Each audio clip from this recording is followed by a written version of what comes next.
everybody. Thanks again for joining us. We're so glad to have you here for our hot topics. And if you like what you hear, please hit that subscribe button. We really do appreciate you doing that.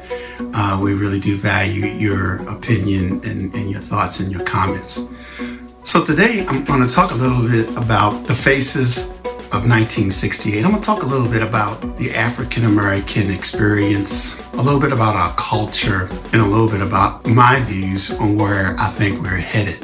So I'll start pretty quickly with my views, and then I will go into the faces of 1968 from my view. So to me now, after maybe I don't know how many days we're into this Trump administration, it's pretty clear to me where we're headed, right? And so I can see now, it's clear, it's plain, that they want to completely erase African American history from the map.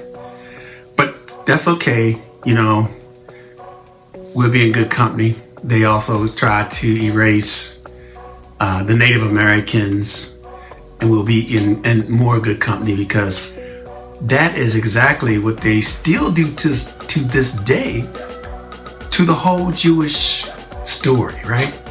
So you have all these people out there that deny the Holocaust and that denies the existence of the terrible, horrific things that went down during that Second World War.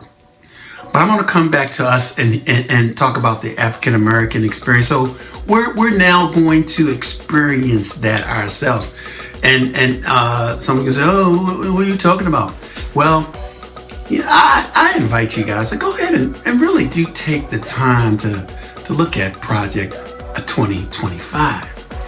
So the very first thing that they would like to do is to eliminate any references to slavery, struggles, Jim Crow, to world apartheid, or any of those things. They just want to eliminate that, right?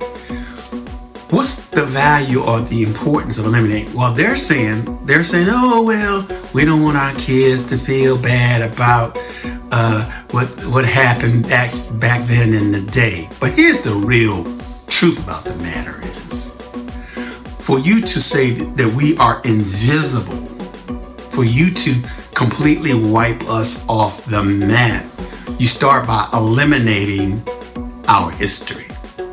So the Black experience and the Black journey through civil rights was a unique one, right? So we have actually pushed or moved forward civil rights, human rights, for people around the whole world, right here in the United States of America. Why? Because we have spoken to the powers to be and spoke truth to powers. Man, that would be a wonderful thing now if we could get back to truth to powers. I don't know if we'll ever get back to truth to powers, but that would be a wonderful thing if someone will stand up to power and tell power that is incorrect. All of you study literature and all of that. Some of you probably have read, will anybody tell the emperor that he don't have on no clothes? That's where we're stuck in that environment right now, where no one will tell the emperor that he doesn't have on any clothes. Instead, they let the emperor go out there and prance and do all these things. And y'all know who the emperor is. Yeah, Mr. T. Y'all know exactly who the emperor is of the United States of America. Right now, the king of America would be considered him. So you start by saying, and here, I live in Florida. I live on the Space Coast. And so that could never happen in America. Well, I tell you what, start with our governor, Ron DeSantis. He has successfully had the state take any mention out. There's no mention of slavery or any of that type of stuff. He doesn't want any of that taught in any curriculums. He don't want any of that. He doesn't want African studies taught in anyone's books or any schools. They want to eliminate that whole history so that they can have a pure lily white history. Y'all hear what I'm talking about? How bad was slavery, Daisy? How bad? It couldn't be any worse there. I just keep trying to tell you. Can anything be any worse when a white man was having children by the Negro slave women and then putting them up for sale on the block? Putting it to my father, they wanted to sell my father for a breeder for $12,000 when he was 12 years old. And old Golden, John Golden, was the rich planter. He wouldn't sell him for that. This lady that was in this room this morning is from New Orleans, one of the women. Just this past 2 weeks, she found this picture of my father down in New Orleans, and she's bringing it to me now. I'm going to have a copy of it, of my father. Great. What regiment did he fight in, Daisy? 1st New Jersey Cavalry. When he ran away, my father was on the plantation working for his master, and he with 27 other boys ran away, swam across the Rappahannock River, and joined the 1st New Jersey Cavalry in 6th in the war. So, was he a good fighter, your father? Did he fight hard for the Union? oh yes, dear, he was a brave boy. Naturally, he had nothing else to do. He was a brave boy. He had to be brave to come up here in this country. A lily white history. No, there was no slavery. We never did anything wrong. It's always has to be, we've always had to position this thing good versus evil, right? I'm good, you're evil. Cowboys good, Native Americans are evil Indians. Slave owners are good, slaves are not even human beings. You had to have that. That's your whole thing.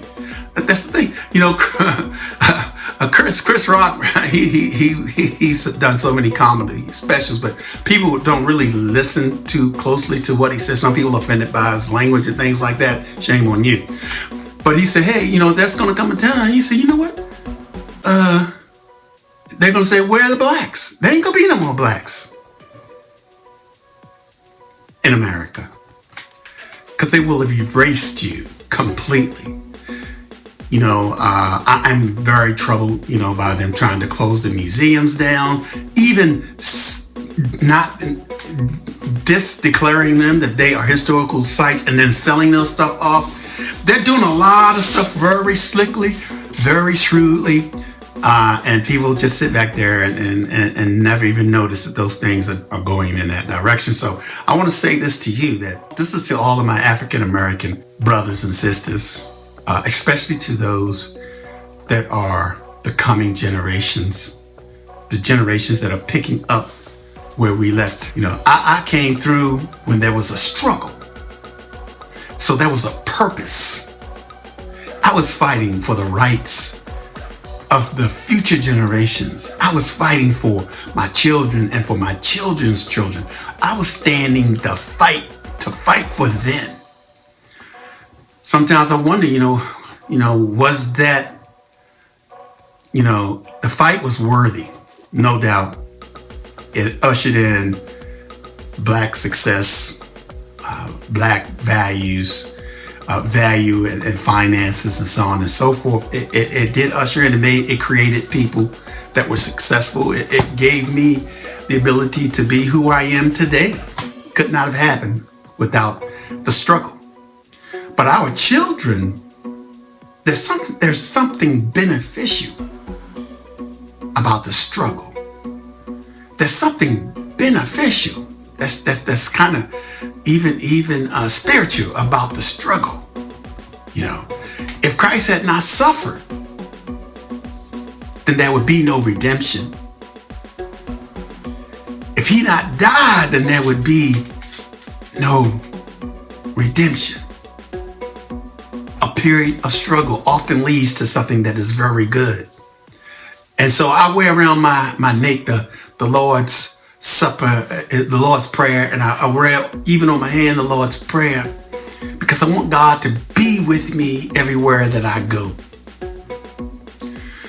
But I'm troubled deeply by the direction that we're going. So, hey, if I'm a predicting man, at this point, I don't think that the current administration, Donald Trump and all those folks, because no one will speak up to the king and tell him that he don't have no clothes on, that he just can't be stopped pretty much right now, because who's going to stop him? My Venezuelan voters, heck, they voted for him 70%, my Cuban voters, heck, they probably voted for him 90% voted for him. And then they're the same folks that, hey, they just, no due process, round up everyone, put them on an airplane, ship them off to El Salvador. And then you have people on the TV crying and talking about, oh yeah, my son wasn't part of no gang, my husband wasn't part of no gang, this was a professional soccer player, this, that, and the other. Why? Well, you got a king now, and the king says we don't even have to give due process to anyone anymore because there might be some gang members in the middle of the crowd. Let's just scoop them all up and just send them all over there.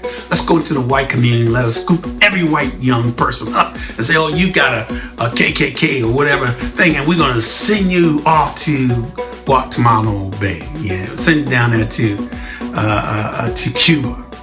Yeah, and send you down there and hold you as a terrorist. Right? But y'all all voted for him, and hey, it is kind of what it is, right? It is what it is. And I say the same thing to, I'm talking now to the African American community. Yeah, not a lot of you voted for him, but enough voted for him to, along with all the other minorities, to get him over, and young men voted for him to get him over there. Don't come to me talking about there are no more jobs. Don't come to me about inflation. Don't come to me talking about any of those things, because you had a choice. But I off my high horse a little bit. Let's come back down and talk a little bit about the faces of 1968. 1968 was a year of trouble for those folks within the African American history. That was a time that was really tough. I'll never forget those days. In 1968, I had a strong grandmother, a strong mother, strong grandfather as well, that there at those places, strong grandparents, mother, all of them. They were very strong, proud folks. We had our own house in 1968. My grandfather built his own house. It was a very, very nice little house out in the country sticks in Virginia. But he had that house, and we were proud of that house, and all of that. The family had that whole stretch coming down the road. We owned all of the stretch, from one stop sign to the other was our property. And there's another story that I'll tell you one day about that. But I'll never forget in 1968 when my cousin came up to my grandmother and he said something to her and she screamed. And then she went in there and got my grandfather. He was retired at the time. And he came out, that cousin, and said, no, what are you talking about? Again, Martin Luther King had been shot and killed. And if you could have saw the expression on my grandmother's face, if you could have saw the expression on my cousin that came running into the house to tell my grandmother, if you could have saw the anger that was on my grandfather when they told him that they had killed him.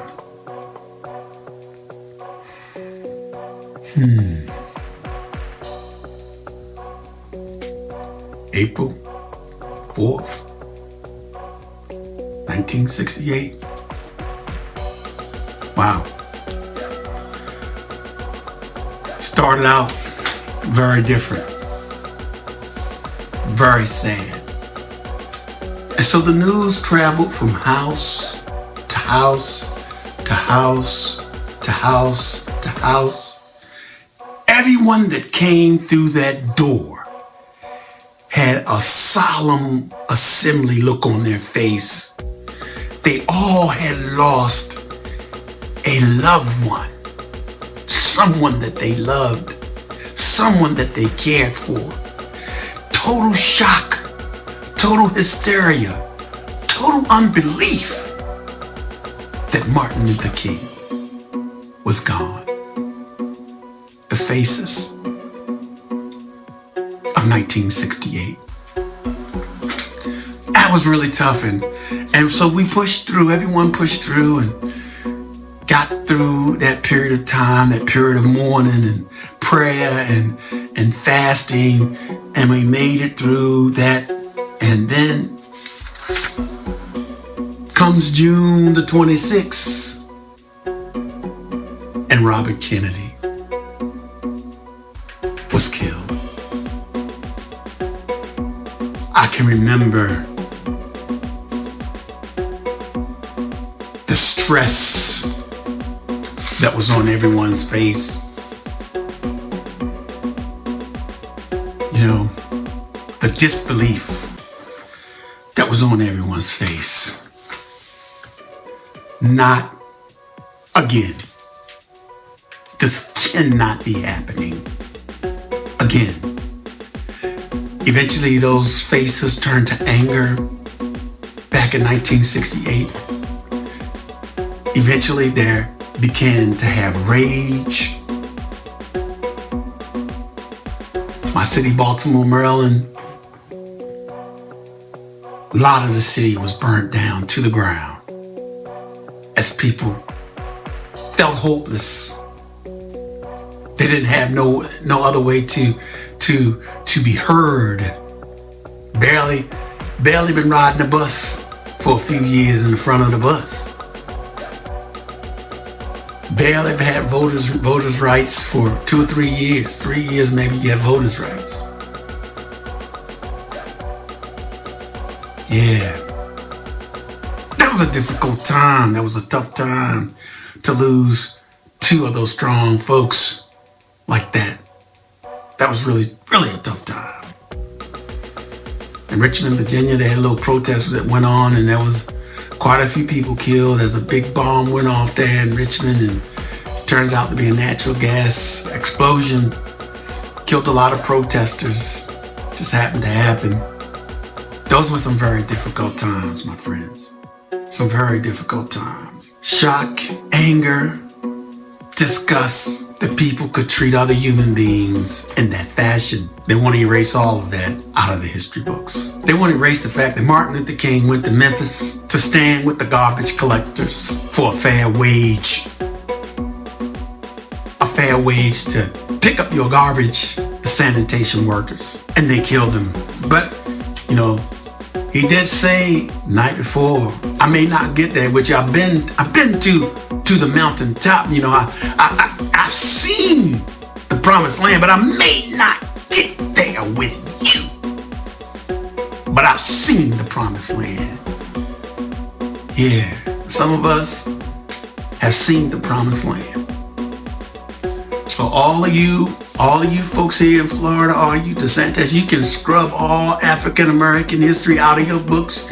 You can say that there was no such thing as slavery in Plant City and all these different places, these orange grove people, folks picking your oranges, picking your strawberries, doing all of that stuff. You can say that there was none of that ever happened, and that you were good people, and that there's no need to even have that taught, and there's no need to teach anything about Harriet Tubman. There's no reason to teach anything about Frederick Douglass. There's no need to do any of that. You can attempt to erase it, and you can maybe eventually erase it.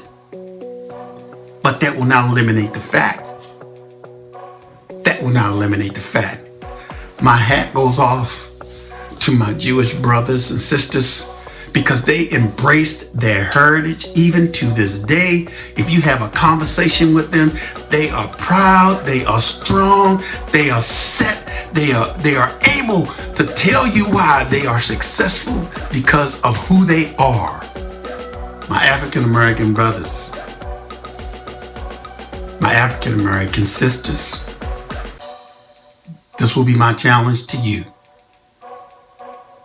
I don't know if this day we will be that united group. Yes, there's a lot of social things around it. There's a lot of history behind it. There's a lot of the reasons why it's hard for us to come together and to agree on much of anything. But you must remember the faces of 1968. You must remember the work of folks like Rosa Parks, Martin Luther King, John Lewis. You must remember those works. I will never forget the faces. I will never forget the shock. I will never forget the disbelief. I will never forget the sorrow. I will never forget the anger that took over the communities and started the riots. I will never forget that till they bury me in my grave. So I'm hoping to unite all good people. I hope that there's just a few good people of the majority race that understands the value of some person's history. People tell you all the time, without a teaching of history, history will then repeat itself. Where did it get us in 2024? We chose to take this direction and to repeat this all over again and go down a road where someone's going to take away all that we have gained, all that has been recognized, purge all the websites of black folks, all the government websites, all the Department of Defense websites of black folks, of Native American, of Asian folks. Just purge them all. Just get all those folks out there, because we're a lily white country. We are a pure white country. But without us here building this country, without the sweat of us building this country, without the sweat of Negro folks building America as slaves, free labor, free labor, free labor. And what did they get out of that free labor? A denial of you, of their existence. So to all my folks in Florida that deny that there's no value in there being anything taught about slavery or any black history or any of that, shame on you. Don't put in my comments, shame on me. Shame, shame, shame on you. This is Rodney Fowlkes, and I'm fired up. I'm fired up, man. And we're coming at you every day, and we're going to tell the truth. Yes, we're going to tell the truth. Like the old church mothers used to say, you're lying, the truth ain't in you, buddy. Truth ain't in you. And the sad thing about it is, my kids, your kids, all them kids can embrace anything that's ever taught. All white kids don't care. They can embrace anything. But you can't handle them asking you a question. Godspeed. And tonight I'm going to tell it like it is, because I'm going to give you Petey Green's interpretation of black history. When Jack Johnson got a note from the Ku Klux Klan saying, get up tonight and we're going to hang you tomorrow, and he went on to knock the sucker out in the 63rd round, that's black history. When the Japs came out of Pearl Harbor in 1941, December the 7th, they come out the sun, hit over top of Pearl Harbor, land coming around, dropping bombs. Here's a black man down in the galley, which is known as the kitchen, who had never manned a gun before, had never shot no gun, because that time black people in the Navy didn't do nothing but wash floors and cook and wash pots and pans. He throwed off his apron, ran up on the deck, and shot down 22 Japanese Zeros. His name was Dory Miller. That's black history. History is made at your own dinner table. History is made in your backyard, in your schools. I'm sweating now, because I'm fired up.